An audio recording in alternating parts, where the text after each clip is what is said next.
Hello guys, may panibagong 5G smartphone si Vivo. Kabilang dito si Vivo X100s. Isa ito sa unang smartphones na may pinakamalakas na chipset ngayon ni MediaTek. At para malaman nyo ang price nito, panoorin nyo lang guys ang buong video. Sa ngayon, pag-usapan muna natin ang specs and features niya.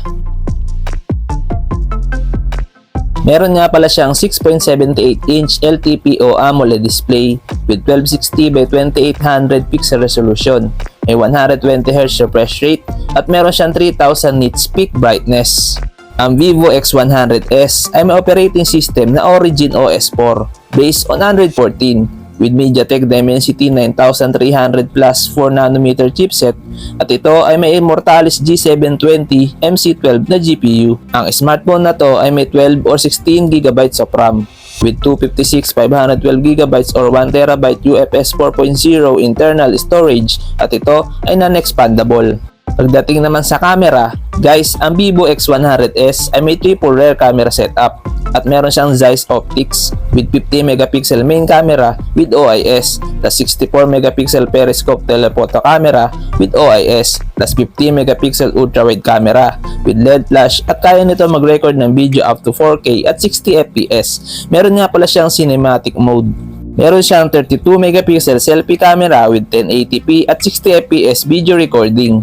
Sa kanya naman battery, meron siyang 5100 mAh battery capacity with 100W fast charging. Sa security, meron siyang under-display fingerprint scanner and face unlock at ito ay may stereo speakers. Sa dimensions naman guys, meron siyang 163.1 by 75.8 by 7.8mm at may timbang na 203 grams with IP69 dust and water resistance at ito ay may dual SIM. Sa connectivity, meron siyang 5G, Wi-Fi 7, Bluetooth 5.4, GPS, BDS, Galileo, UZSS, Navic, GLONASS, NFC, RR Blaster, OTG, and USB Type-C. Ngayon, dito na tayo sa kanyang price.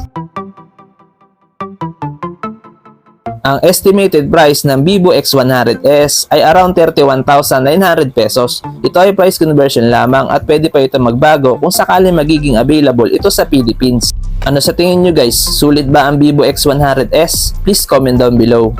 Hanggang dito na lang muna ang video natin guys. Huwag nyo nga pala kalimutan mag-subscribe sa ating YouTube channel para lagi kayong updated sa ating mga video.